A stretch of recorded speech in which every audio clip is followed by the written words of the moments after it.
Hello বন্ধুরা, welcome back to my channel. আশা করি তোমরা সবাই ভালো আছো, সুস্থ আছো, আর আমিও খুব ভালো আছি। তো বন্ধুরা, তোমাদের জন্য নিয়ে এসে নতুন আরেকটি ভিডিও। তো এখন হচ্ছে আমি বানাবো চিকেন পকোড়া। তো চলো তোমাদের সাথে আমার রেসিপিটি শেয়ার করি। তো বন্ধুরা, আমি এখানে 100 চিকেন নিয়ে নিয়েছি সলিড পিস। তো দেখো, আমি ছোট ছোট করে পিস করে নিয়েছি। এবার চিকেন পকোড়া বানানোর জন্য এতে কিছু মশলা মাখিয়ে নেব। তো বন্ধুরা, ফার্স্টে 1 চামচ গোলমরিচের গুঁড়ো দিয়ে দেব, আর স্বাদ মতো লবণ দিয়ে দেব। তারপর দিয়ে দেব আদা, রসুন, পেঁয়াজ, লঙ্কা একসাথে কুচি করে দিয়ে দেব 3 চামচ। আর একটু কালারের জন্য রেড চিলি পাউডার, একটু ফুড কালার দিয়ে দেব, আর 1 টুকরো লেবু দিয়ে দেব। তারপর দিয়ে দেব 2 চামচ কর্নফ্লাওয়ার আর 2 চামচ ময়দা দিয়ে দেব।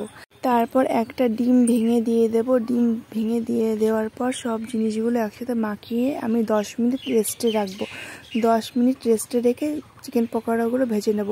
তো বন্ধুরা, আমার তেল গরম করা হয়ে গেছে। আমি এখন এক এক করে চিকেন পকোড়াগুলো ভেজে নেব। তো দেখো কি সুন্দর লাল লাল করে ভেজে নিয়েছি। কালার দিলে কি হয়, দেখতে ভালো লাগে। তো বন্ধুরা, আমার চিকেন পকোড়া ভাজা হয়ে গেছে। আমার এই রেসিপিটি তোমাদের সবার কেমন লাগলো অবশ্যই আমাকে কমেন্টে জানিও। তো বন্ধুরা, আবার দেখা হবে নেক্সট কোনো ভিডিওতে। টাটা বন্ধুরা।